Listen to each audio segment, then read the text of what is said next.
année. Quelle était votre plus grande joie dans la vie, justement? Ben, mon Dieu, je dois vous avouer que je n'en ai pas beaucoup. Je ne suis pas un être de joie, je ne suis pas un passager. C'est pas ça. Ça faut appris que non. J'avoue que je serais content quand je mourrai. Voilà, la vérité, c'est que je me désire mourir de façon la moins douloureuse possible. C'est tout. C'est pas besoin. Je ne suis pas assoiffé de douleur. Est-ce que vous croyez en Dieu?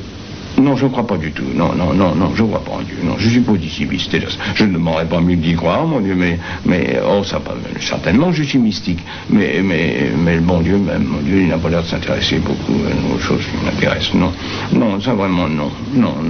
Mystique, je suis certainement, mais vous me dites que vous n'avez pas eu de grande joie dans votre vie. Avez-vous eu une grande peine, enfin quelque chose? Ah, ça, j'ai été servi, alors, minute. Alors, là, de ce côté-là, j'en ai eu des quantités. Ça, on m'a fait tout ce qu'il faut. Ça, oui, ça, vraiment, j'ai eu beaucoup, beaucoup. Je n'insiste pas, mais vraiment, j'ai tout eu. Tout. Est-ce que vous souffrez quand vous pensez que certaines personnes disent ou pensent du mal? Non, ça je m'en fous énormément. Je ne m'intéresse pas aux hommes, je m'intéresse aux choses, n'est-ce pas? Mais croyez-vous à l'amour? Et si on prend la vie comme une chose très amusante, ben, évidemment, alors en avant pour l'amour, mais alors avec toute sa vulgarité. Mais par exemple, je n'aime pas ce qui est commun, ce qui est vulgaire.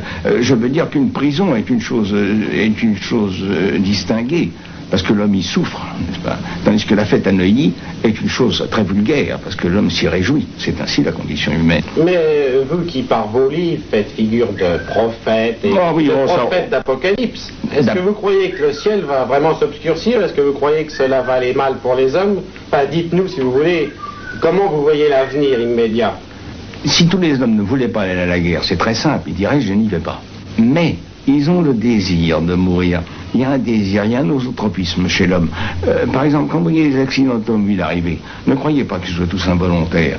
Il y a là-dedans, il y a des vicieux, il y a des gens qui vont vraiment dans l'arbre. Évidemment, le bonhomme ne monte pas en auto en disant je vais me précipiter contre un train. Mais l'envie est là, n'est-ce pas? Et ça, je l'ai observé moi-même à plusieurs reprises. Particulièrement chez les chirurgiens, des gens distingués.